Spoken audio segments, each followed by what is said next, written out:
आपका फिर से एक बार स्वागत है। आ गई है माता रानी, बहुत शुभ समय आ रहा है।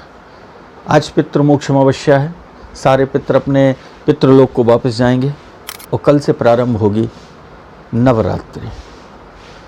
इस बार बड़ा दुर्लभ संयोग आया है और इस बार माता रानी किस वाहन पे आई है ये बहुत महत्वपूर्ण है। जी हाँ, हमारे 7 दिनों में नवग्रहों का वर्णन है और इन नवग्रहों में जिस दिन माता रानी आती हैं उस वाहन पर सवार होकर आती हैं और उस पर से ही उस वर्ष की सारी प्रक्रिया चालू होती है। इस नवरात्रि को शारदीय नवरात्रि कहते हैं। तो इस बार जो माता रानी आई है, जगदम्बा आई है, जगत जननी आई है, वह आई है हाथी पर। तो हाथी किसका वाहन है? माता लक्ष्मी का। इसका मतलब इस बार जो नवरात्रि आई है इसमें माता रानी आई है लक्ष्मी स्वरूप में। इस बार आपको वह धन देने घर घर पहुंचने वाली हैं। इन 9 दिनों का आपको बहुत सदुपयोग करना है। इस 9 दिन की यदि आप कीमत करेंगे तो साल भर आपके घर में धन धान्य रहेगा और कर्ज से मुक्ति मिलेगी। तो इस बार की नवरात्रि का विशेष ध्यान रखें। इसमें आपको क्या ध्यान रखना है? माता रानी जो आती हैं वह धरती पर 9 दिन विचरण करती हैं कन्या के रूप में, इसलिए हमारे यहाँ लास्ट में कन्या भोजन कराया जाता है। तो सबसे पहले आप ध्यान रखें कि घर के बाहर कोई भी अनजान लड़की कन्या रूप में यदि आपके समक्ष आती है तो उसको कभी निराश नहीं करना। जो वह मांगे वह उसको आप जरूर देना। घर के बाहर यदि ब्राह्मण 9 दिन मांगने आता है तो उसे भी निराश नहीं करना। कोई भी स्त्री किसी भी रूप में आकर मांगने आती है तो उसे भी निराश मत करना। क्यों? माता रानी के साथ उनकी 64 जोगनियाँ इस धरती पर विचरण करती हैं और वह भ्रमण करती हैं कि मेरा स्वागत इस धरतीवासी कैसे कर रहे हैं। आपको हम पिछले एक एपिसोड में बता चुके हैं कि नवरात्रि क्या है। उसमें हमने आपको बताया था सारा विवरण कि नवरात्रि में माता रानी अपने घर आती हैं, मतलब अपने मायके पक्ष में आती हैं, क्योंकि माता पार्वती हिमालय की पुत्री थी, मतलब इस धरती की हैं।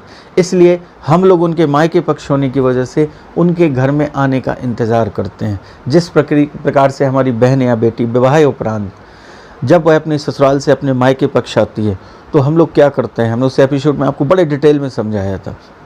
उसी प्रकार से स्वागत आपको करना है। माता के जो 9 रूप हैं उनका आपको कैसे वर्णन करना है, कैसे क्या करना है, आज हम इस बारे में चर्चा करेंगे। सबसे पहले आपको बताया कि माता आई है लक्ष्मी रूप में। मतलब देखिए, बड़ा दुर्लभ संयोग है, दिन सोमवार को आरंभ हो रहा है नवरात्रि व्रत और नवरात्रि पर्व में आ रही हैं सोमवार पर हाथी पर विराज कर। हाथी बड़ी धीमे धीमे चाल चलता हुआ आता है और जब वो जिस दिन जाएंगे उस दिन पड़ रहा है बुधवार, मतलब वह भी वाहन हाथी पड़ रहा है। इसका मतलब दुर्लभ संयोग इस बार पूरे साल लक्ष्मी की बरसात होने के संकेत दे रही हैं यह नवरात्रि। तो जिन लोगों के ऊपर कर्ज हो, जो लोग चाहते हैं कि इस वर्ष मुझे कर्ज चुकाना है, तो आपको क्या करना है इस वर्ष, इन सब उपायों का हम वर्णन करने वाले हैं। तो सबसे पहले ये है कि आप इस चीज़ का ध्यान दें कि प्रथम दिन से लेकर 9वें दिन तक माता के 9 रूप हैं। इनमें आपको अपनी मनोकामनाएं पूरी करनी है। जी हाँ, अब आप पूछोगे कि ये तो हम पूछते हैं, इसमें कैसे करेंगे? देखिए, इसमें सबसे मुख्य जिन लड़कियों की शादियां नहीं हो रही, जिन लड़कियों के विवाह में विलम्ब हो रहा है, आपको अच्छा परिवार नहीं मिल रहा है ना, शादी होते होते कहीं ना कहीं बाधा आती है, बात चलती है और टूट जाती है, तो उनके लिए बड़ा अमृतमय योग है यह नवरात्रि। आप पूछेंगे कैसे?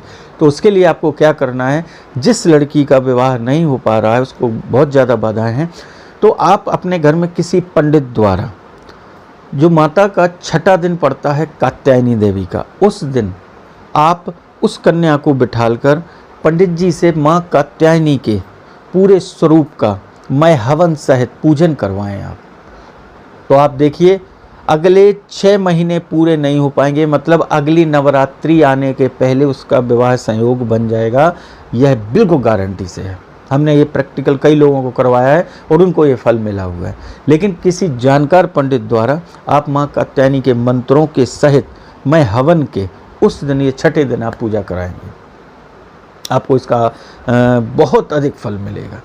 दूसरा, आप सब लोग जानते हैं कि नवरात्रि जब आती है तो नवरात्रि में आप लोग पहले चौक बनाते हैं, फिर कलश रखते हैं, माता रानी को विराजते हैं। यह सब प्रक्रिया जो आप करते हैं ज़रूर करिए, लेकिन इसमें कुछ काम आप लोगों को नहीं करना है, उसका भी विशेष ध्यान रखना है। नहीं तो हम व्रत नियम सब कुछ करते हैं, माता रानी कभी नहीं कहती कि आप भूखे रहिए, कोई माँ नहीं कहती कि उसका बच्चा भूखे रहे, वो तो बिना मांगे सब करे देती है। लेकिन यह साधना वाला समय कहा जाता है, तो जो लोग साधना करते हैं वह व्रत करते हैं। हमने व्रत नियम में भी बताया हुआ है उस एपिसोड में कि व्रत क्या है।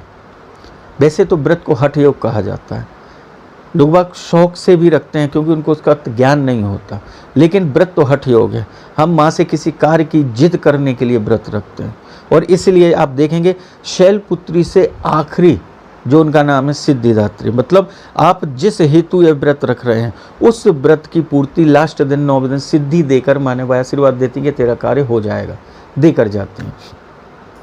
तो आपको क्या करना है, यह सब पूजा स्थापना कलश स्थापना करने के साथ सारी व्यवस्थाएं जो आप घरों में करते करिए। आपको इन 9 दिनों में सबसे पहला काम है, प्रतिदिन जो भी देवी का है, जैसे प्रथमम शैलपुत्री च, तो पहली शैलपुत्री है, इसकी आपको प्रतिदिन कम से कम 11, 21, 101 जितना आपके पास समय हो, प्रतिदिन हवन में इनकी आहुति दें। जी, प्रथमम शैलपुत्री, तो इसको कैसे देंगे, या देवी सर्वभूतेषु शैलपुत्री रूपेण संस्था नमस्तस्यै नमस्तस्यै नमस्तस्यै नमो नमः स्वाहा, ऐसे कम से कम 11 आहुति जरूर दें।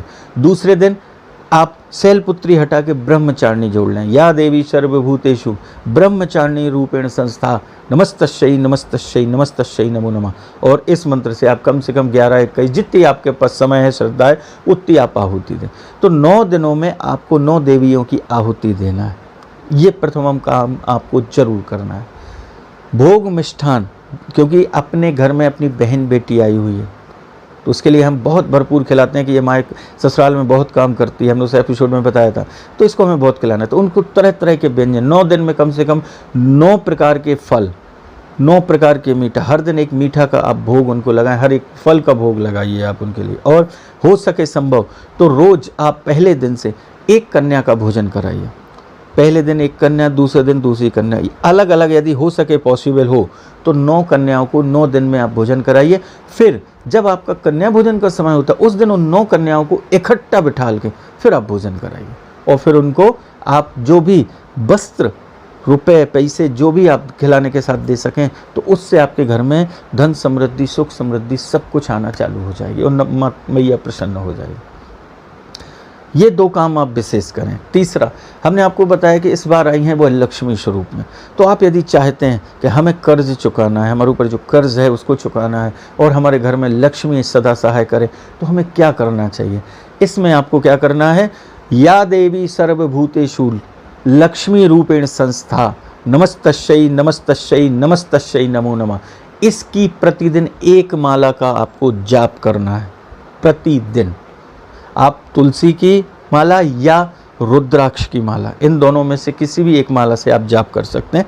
चूँकि यह पार्वती का व्रत है तो इसमें लक्ष्मी जो आई हैं, तो आप यदि रुद्राक्ष की माला से करें तो अति उत्तम होगा, और आप तुलसी माला से भी कर सकते हैं। मतलब 1 माला प्रतिदिन लक्ष्मी के इस मंत्र का आपको जाप करना है। दूसरा, आपको करना क्या है, जिनके ऊपर कर्ज चढ़ा हुआ है उनको कर्ज चुकाना है, तो वह 9 दिन लगातार श्री लक्ष्मी स्तोत्र का पर डे जाप करें, पाठ करें। जो पाठ होता है उस पाठ से आपके घर में देखना पैसे की आवक बढ़ेगी और जो बचत होगी उससे आप अपना कर्जा चुका पाएंगे। इन 9 दिनों में ये सब चीज़ों की शुरुआत हो जाएगी। प्रैक्टिकल करके देखिए, ये छोटी छोटी चीज़ें हैं। हमारे यहाँ विष्णु पुराण जो 18 पुराण में है, विष्णु पुराण में एक विशेष चीज़ की मनाही दी गई है नवरात्रि में, इसे आप लोग जानिए ज़रूर। वह क्या, जो लोग 9 दिन व्रत रखते हैं विष्णु पुराण के अनुसार, उनको दोपहर में कभी नहीं सोना चाहिए, चाहे वह स्त्री हो चाहे वह पुरुष हो। यदि वह दिन में सोता है तो दिन में सोने से उसका सारा पुण्य नष्ट हो जाता है, उस पूजा का फल नष्ट हो जाता है, उस व्रत का फल नष्ट हो जाता है। यह विष्णु पुराण में स्पष्ट लिखा हुआ है। तो क्या करना चाहिए आपको? 9 दिन आप अपने जो भी करके फ्री हैं, और दोपहर का यदि आपके पास समय खाली है तो आप भजन करें या पुस्तक पढ़ें या किसी कार्य में व्यस्त रहें, लेकिन दिन में शयन ना करें। दिन में शयन करने से आपके घर से लक्ष्मी चली जाएगी और आपके काम नहीं बनेंगे, यह विष्णु पुराण कहता है। अब नवरात्रि बोलते हैं, यह 9 दिन की बात हो गई। नवरात्रि बोलते हैं तो नवरात्रि का विशेष समय क्या है? यदि आप कहोगे कि हम दिन में भी ना सोएं, अब आप कहोगे रात में भी ना सोएं, तो हम सोएं कब? हम ये नहीं कह रहे कि आपको रात्रि में नहीं सोना है, लेकिन नवरात्रि में मुख्य समय होता है। जो लोग सिद्धि चाहते हैं, कई लोग चाहते हैं और कई तांत्रिक लोग सिद्धियां करते हैं, तो सिद्धि का समय इस 24 घंटे में मालूम कब होता है? सबसे लोग बाग मुख्य ढूंढते हैं अमावस्या, पूर्णिमा और दीपावली और मुख्य नवरात्रि। यह सिद्धि के समय होते हैं, जो लोग सिद्धियां प्राप्त करना चाहते हैं। तो आप क्या करेंगे? नवरात्रि का मुख्य सबसे क्रीम टाइम होता है रात्रि 11 बजे से लेकर रात्रि 1 बजे तक। यदि इस समय जो जातक किसी भी मंत्र की सिद्धि, किसी भी कार्य की सिद्धि के लिए वह जाप व्रत कोई अनुष्ठान करता है, तो वह 9 दिन के अंदर, लास्ट में माता का नाम है सिद्धिदात्री, वह सिद्धि दे के जाती है, गारंटी है ये। आप इस चीज़ को पकड़ के चलिए और प्रैक्टिकल करके देखिए। तो ध्यान रखें, आपको जो छोटी छोटी चीज़ें बताई हैं इनको करें, जिससे माता रानी आपके घर में आके विराजें। पिछले सप्ताह हमने आपसे एक प्रश्न पूछा था कि पितृपक्ष में पशु पक्षियों में कौवे को ही क्यों महत्व दिया जाता है।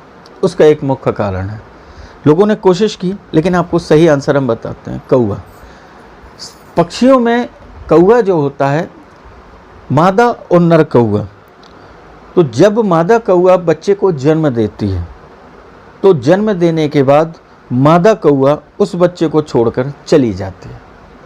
जो नर कौवा होता है, नर कौवा उस बच्चे को पालता है, जबकि मादा कौवा 2 बार 3 बार आके उसको टोकती है, छोड़ो ये मनुष्यों के काम है, मोह के, हमारे नहीं, इसको छोड़ो, और वो भागते हैं कि चलो। लेकिन नर कौवा फंसा रहता है उस मोह में, नहीं ये मेरा बच्चा है, मेरा बच्चा है, मेरा परिवार है, मैं इसको लेके चलूँगा। तो जो नर कौवा है उसी मोह में फंसा फंसा मरता है। इसी प्रकार जो व्यक्ति मरते समय अपने परिवार में मोह रखते हैं, ये मेरा परिवार, यह मेरी संपत्ति, ये मेरे बच्चे, अब मर रहा हूँ मैं, फलाने नंबर का बच्चा और देख लेता, फलानी बहू देख लेती, एक नाती पोता और देख लेता, यह जो मोह होता है, इस मोह के कारण वह सीधा अपने पितरों में समाहित होता है। तो पितृ मोह बस, जिस प्रकार कौवा अपने बच्चे के लिए मोह नहीं छोड़ता, उसी प्रकार पितृ भी बार बार अपने परिवार में वो मोह नहीं छोड़ते, ईश्वर से लगाव न करके परिवार में मोह लगाते हैं। इसलिए साल भर में उनको 15 दिन के लिए छोड़ा जाता है, जो पितृपक्ष का समय कहलाता है। इस कारण हमारे धर्मशास्त्रों में कौवे को पितृपक्ष से जोड़ा जाता है और पितरों का प्रतीक कौवे को माना जाता है। तो मादा कौवा नहीं, आपने देखा होगा जब भी दान किया जाता है तो कहते हैं नर कौवे का आह्वान किया जाता है कि उसको बुला के उसको खिलाओ, तो पितर उसके रूप में खाते हैं, क्योंकि माँ तो छोड़ देती है लेकिन पिता का मोह फंसा रहता है। यह था पिछले प्रश्न का उत्तर।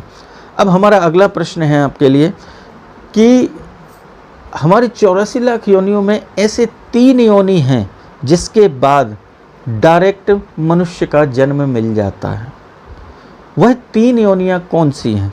पशु की हैं, पक्षी की हैं, पर्वत की हैं, पहाड़ों की, जल की हैं, किस चीज़ की हैं, यह आपको देखना है और सोचना है, फिर इसका जवाब देंगे। ऐसी कौन सी 3 योनियाँ हैं जिनको भोगने के बाद डायरेक्ट मनुष्य के रूप में जन्म होता है जीव का, इसको जानेंगे हम अगले सप्ताह।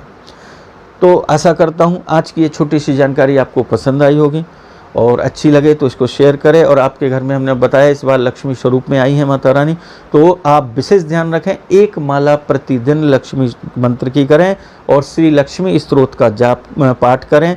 किसी पंडित द्वारा करवाएं, जिसकी शादी नहीं हुई उसको कात्यायनी देवी की उपासना करवाएं, तो आपके इन्हीं 9 दिनों में आपका काम बनना हो जाएगा और अगले 6 महीने जब अगली नवरात्रि आएगी उसके पहले आपकी मनोकामनाएँ पूरी हो जाएगी। तो लोगों तक पहुँचाइए इस एपिसोड को और अब आप हमें आज्ञा दीजिए। भगवान श्री कृष्ण आपकी सारी मनोकामनाएं पूरी करें और आप सुख समृद्धि से रहें, माता रानी आपके घर में संपूर्ण आशीर्वाद दे के जाएँ और प्रसन्न होके जाएँ, इसी आशा सहित। हाँ, एक चीज़ और है, हो सकता है यदि माता रानी की कृपा रही, प्रभु की कृपा रही, तो इस हफ्ते आप लोगों को एक हम गिफ्ट देने की कोशिश कर रहे हैं। यदि वो हमारी गिफ्ट सफल होती है तो वह हम देंगे आपको क्या, इस वीडियो के साथ एक नया वीडियो आपके साथ हम जोड़ के देंगे। उस वीडियो में माता रानी के 108 नाम का मंत्र जाप कंटिन्यू चलेगा। उस वीडियो को आप लोग घर में डाउनलोड करें और अपने घर में इसे यूट्यूब से डाउनलोड करने के बाद अपने घर में उसको जैसे भी करके निरंतर बजाएं, तो 108 नाम जिस घर में शक्ति के बजेंगे, सोचिए उस घर का क्या होगा, क्योंकि वह घर स्वयं मंदिर बन जाएगा। एक प्रयास कर रहा हूं और कोशिश करता हूं कि मैं यह भेंट आपको दें जिससे इस नवरात्रि में आप इसका उपयोग कर सकें। तो धन्यवाद। जय श्री कृष्ण।